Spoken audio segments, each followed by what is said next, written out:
Selamat pagi adik-adik kelas 11 MIPA. Pada pagi hari ini kita akan mempelajari materi laju reaksi. Pada materi laju reaksi yang akan kita pelajari, yang pertama adalah kemolaran dan pengertian laju reaksi. Yang kedua, teori tumbukan dan faktor-faktor yang mempengaruhi laju reaksi. Nah, kita lihat yang pertama, kemolaran. Cepat lambatnya reaksi dipengaruhi oleh beberapa faktor, di antaranya konsentrasi zat yang bereaksi. Konsentrasi biasa dinyatakan dalam molaritas yang lambangnya M besar. Molaritas itu sama dengan mol per volume. Volumenya dalam satuan liter. Atau kemolaran larutan yang dibuat dari padatan kristal murni yang dilarutkan ke dalam pelarut, kita menggunakan rumus molar sama dengan gram per mr kali 1000 per volume. Contoh soal: 4 gram NaOH dilarutkan dalam air, diencerkan sampai volume 500 ml. Tentukan kemolaran larutan jika diketahui ArNa sama dengan 23, O sama dengan 16, dan H sama dengan 1. Langkah pertama, kita harus menentukan MR dari NaOH.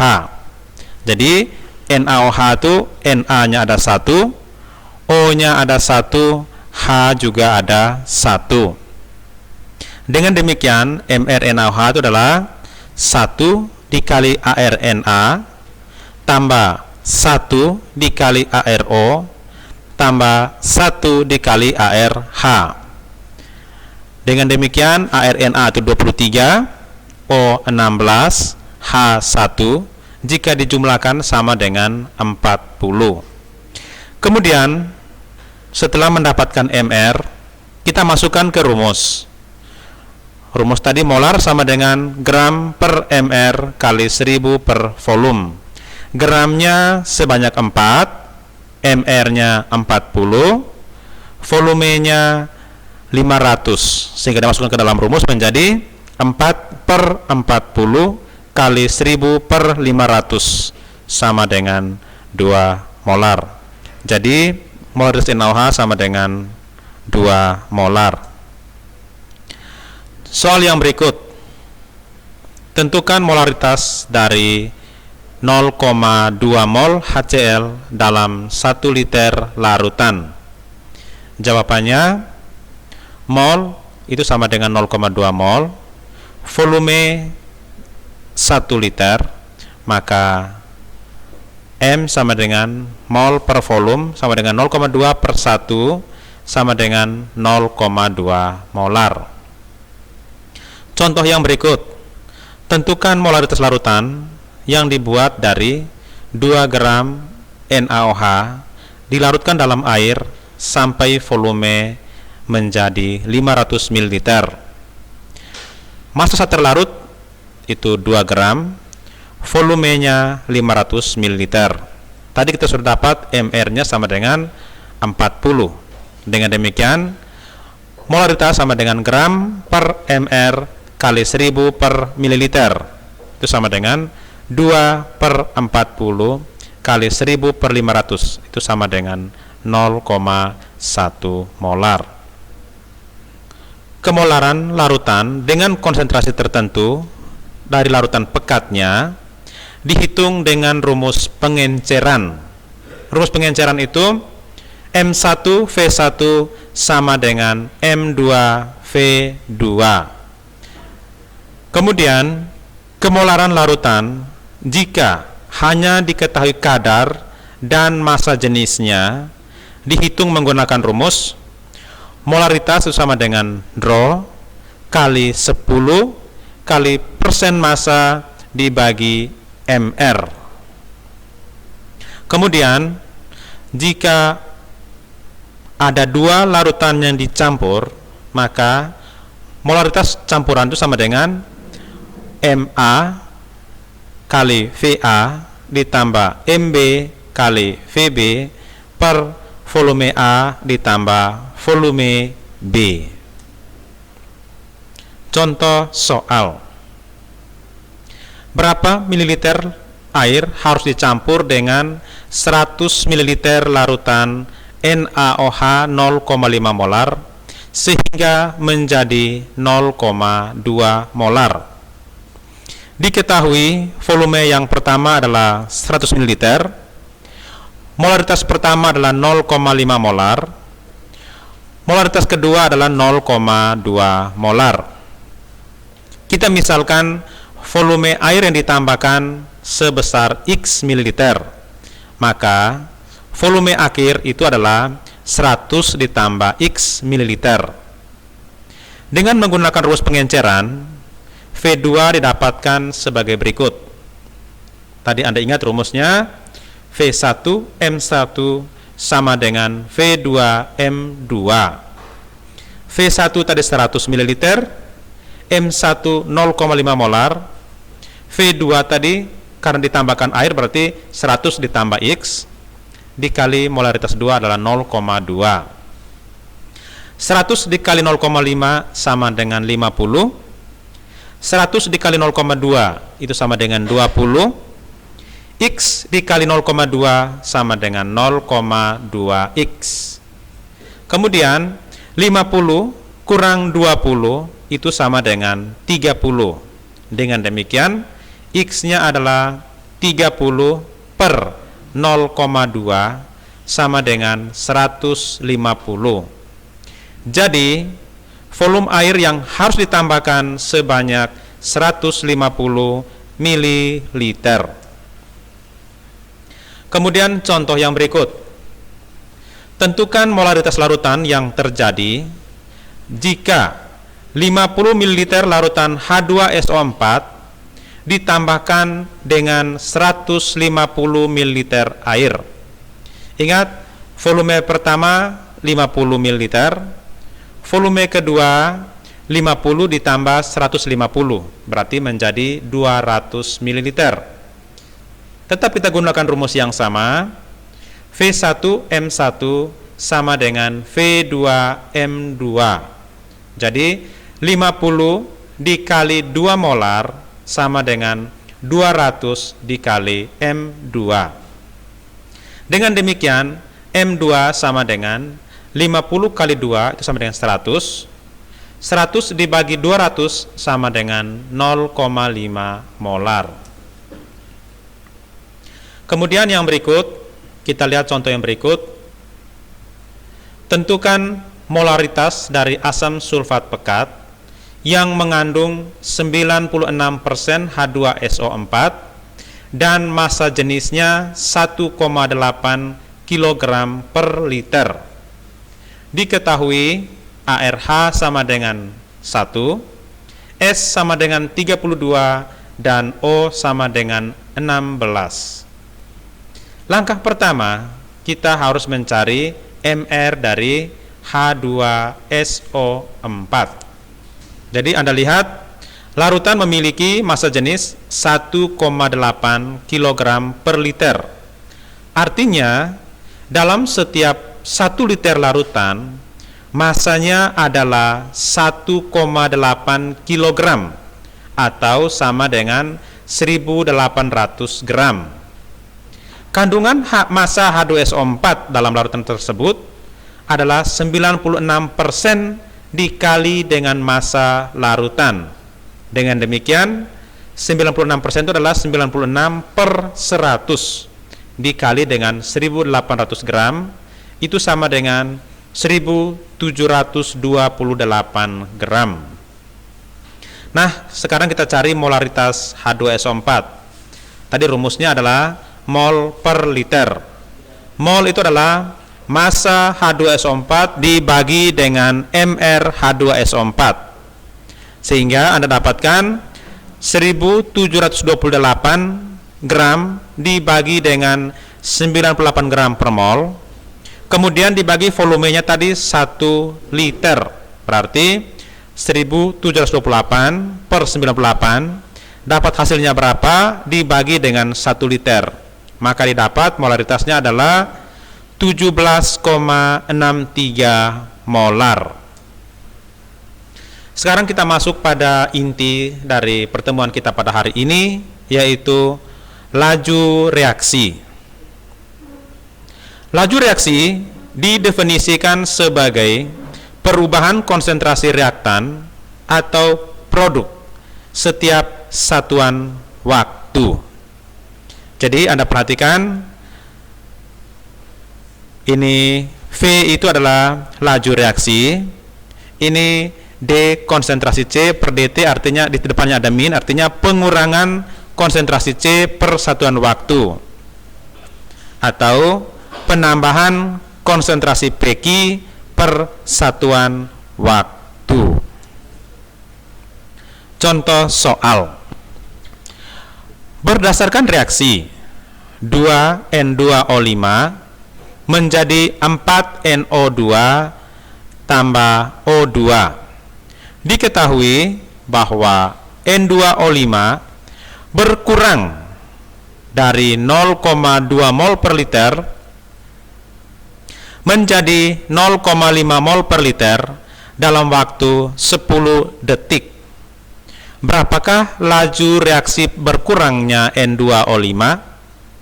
Nah, Anda lihat tadi awalnya 2 molar, akhirnya 0,5. Berarti delta R-nya adalah 2 dikurangi 0,5 sama dengan 1,5. Kemudian waktunya adalah 10 detik. Berarti 1,5 per 10 sama dengan 0,15 molar per detik. Contoh yang berikut. Ke dalam ruang yang volumenya 2 liter dimasukkan 4 mol gas HI yang kemudian terurai menjadi gas H2 dan I2. Setelah 5 detik ke dalam ruang tersebut, saya ulangi, setelah 5 detik dalam ruang tersebut terdapat 1 mol gas H2. Tentukan laju reaksi pembentukan gas H2 dan laju peruraian gas HI. Nah, Anda lihat reaksinya ini 2HI menjadi H2 dan I2. Mula-mula HI tadi 4 mol. Kemudian setelah 5 detik itu H2-nya 1 mol. Berarti kita kerjakan dari ini H2. Dari H2 1 mol, I2-nya 1 per 1 kali 1 mol sama dengan 1 mol. Sedangkan HI-nya menjadi 2 per 1 kali 1 mol sama dengan 2 mol. Kemudian Anda lihat, karena mol H2 yang terbentuk 1 mol, maka molaritas H2 adalah 1 dibagi 2 karena volumenya adalah 2 liter. Jadi 1 bagi 2 sama dengan 0,5 mol per liter. Kemudian laju pembentukan H2 adalah 0,5 dibagi 5 detik. Berarti 0,5 bagi 5 sama dengan 0,1 molar per detik. Kemudian yang berikut, laju peruraian HI. Anda lihat tadi di persamaan reaksi, 2 mol HI itu sebanding dengan 1 mol H2.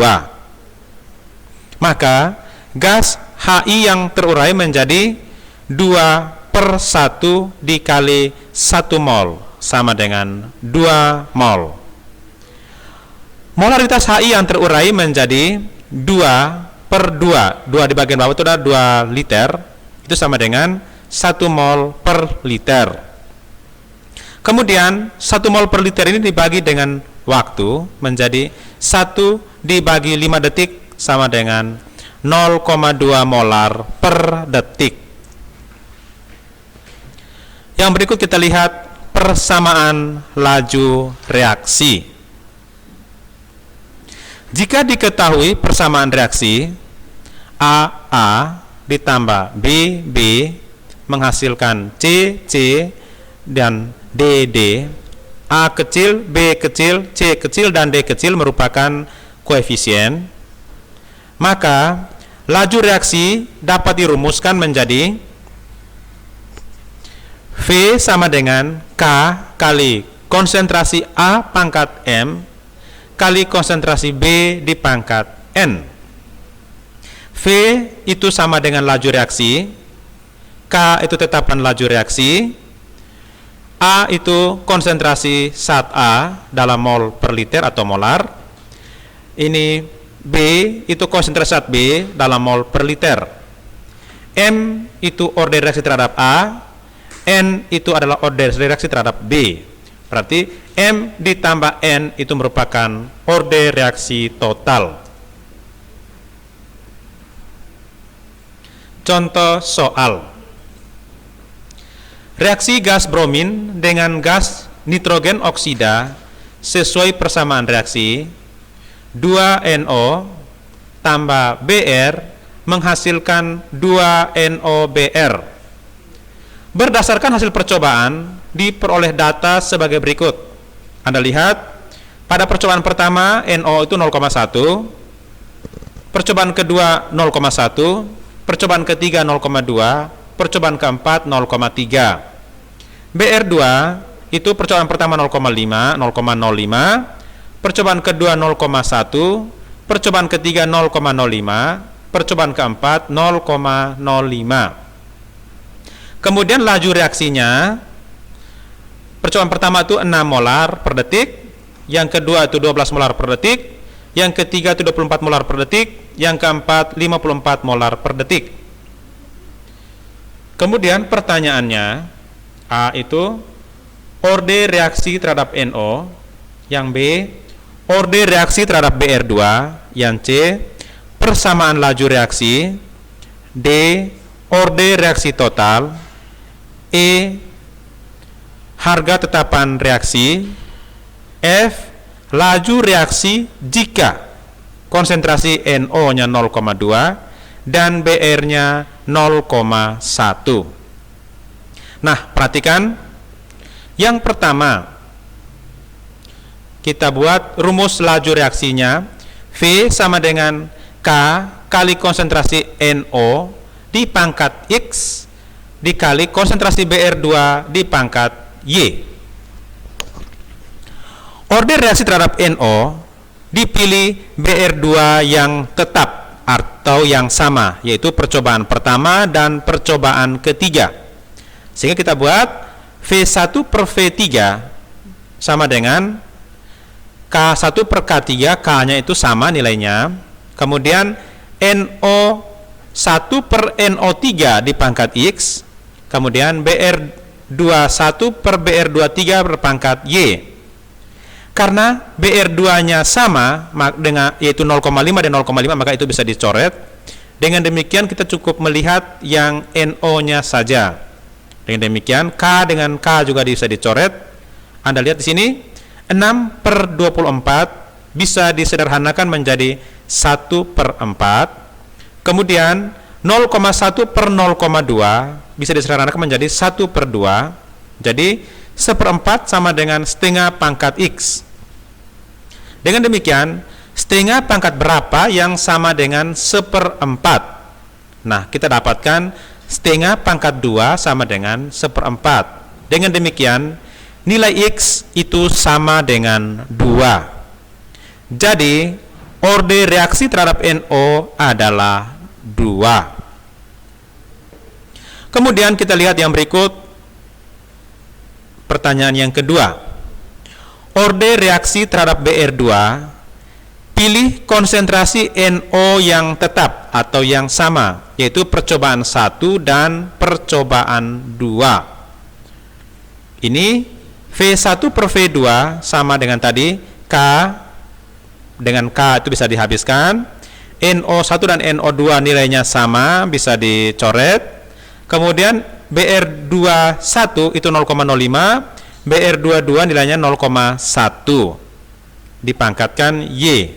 Anda lihat di sini, V1 tadi 6, V2 nya itu di 12, berarti 6 per 12 bisa disederhanakan menjadi 1 per 2.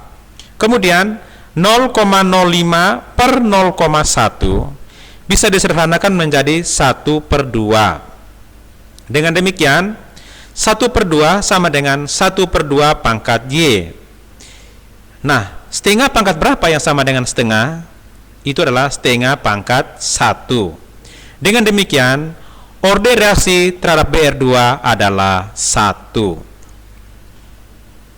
Sehingga kita tuliskan persamaan reaksi, karena tadi kita dapat order reaksi terhadap NO adalah 2 dan BR2-nya 1, sehingga ditulis menjadi V sama dengan K kali konsentrasi NO pangkat 2 kali konsentrasi BR2 pangkat 1.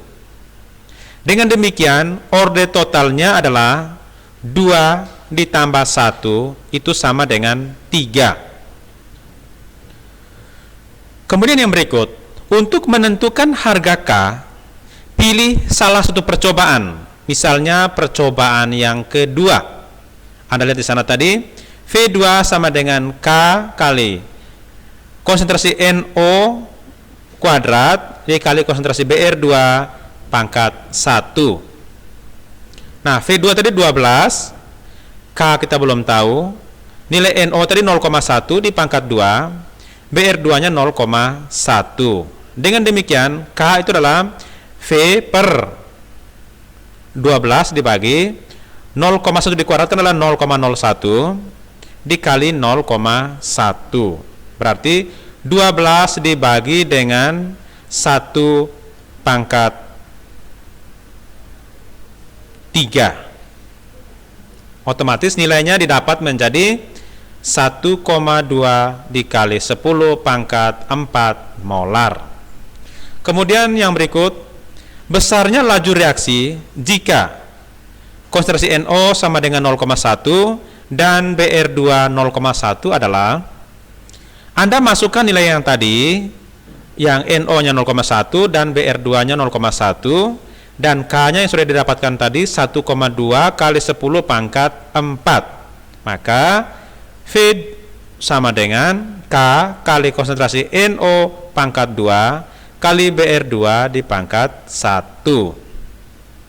Didapatkan menjadi 1,2 kali 10 pangkat 4 kali 0,1 pangkat 2 kali 0,1 sama dengan 12 molar per detik. Oke, itu tadi tentang persamaan laju reaksi. Sekarang kita lihat yang berikut, makna dari orde reaksi. Orde reaksi menyatakan besarnya pengaruh konsentrasi per reaksi pada laju reaksi. Beberapa orde reaksi yang umum terdapat dalam persamaan reaksi kimia beserta maknanya sebagai berikut.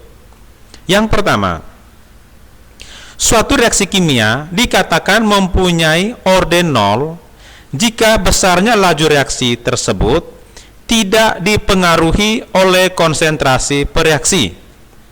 Artinya, seberapapun peningkatan konsentrasi per reaksi tidak akan mempengaruhi besarnya laju reaksi.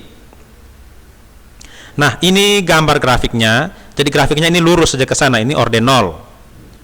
Kemudian yang kedua, suatu reaksi kimia dikatakan mempunyai orde 1 apabila besarnya laju reaksi berbanding lurus dengan besarnya konsentrasi per reaksi. Jadi kalau konsentrasi makin besar, laju juga makin besar. Maka Anda lihat sini grafiknya garis lurus naik ke atas.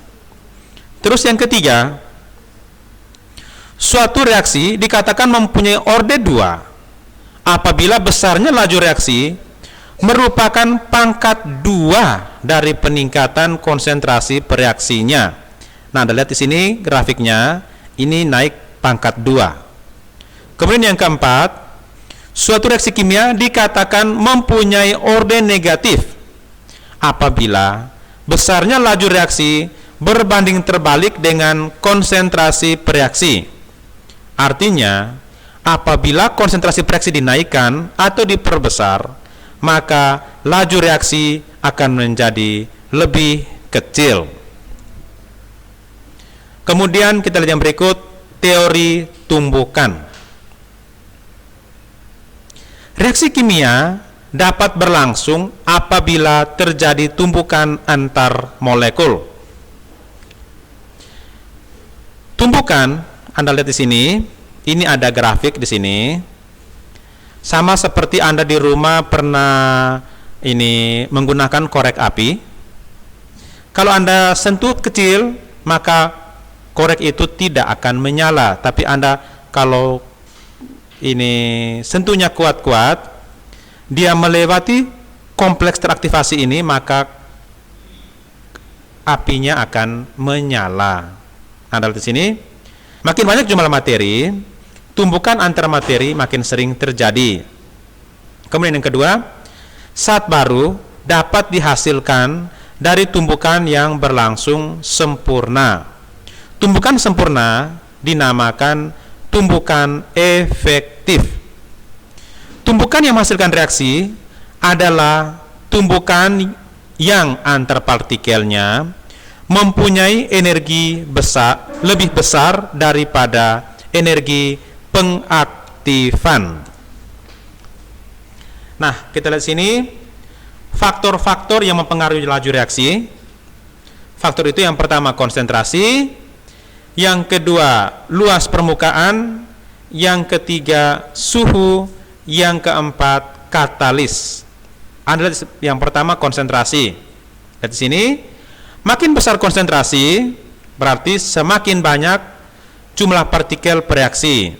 Kalau makin banyak jumlah partikel bereaksi berarti tumbukan efektif makin sering terjadi. Kalau tumbukannya sering terjadi, maka reaksi akan berlangsung semakin cepat. Kemudian yang berikut, luas permukaan. Luas permukaan saat makin besar, berarti singgungan antar reaksi makin besar. Berarti tumbukan efektif makin banyak. Dengan demikian, laju reaksi makin meningkat. Itulah sebabnya mengapa di rumah Anda kalau buat kopi, maka kopinya perlu ditumbuk dulu supaya luas permukaannya semakin besar. Kemudian yang berikut, suhu. Jika suhu dinaikkan, energi kinetik bereaksi bertambah. Kalau energi kinetik bereaksi bertambah, maka gerakan makin acak dan cepat. Jika gerakan makin acak dan cepat, maka tumbukan efektif makin banyak terjadi. Dengan demikian, reaksi berlangsung makin cepat. Yang berikut, katalis. Katalis dapat mempercepat laju reaksi tanpa ikut bereaksi, yaitu dengan menurunkan energi pengaktifan. Oke, untuk hari ini demikian dulu. Saya harapkan Anda setelah menonton video ini, Anda langsung mengerjakan soal pada bagian terakhir dari laju reaksi dari buku Budi Utami. Terima kasih.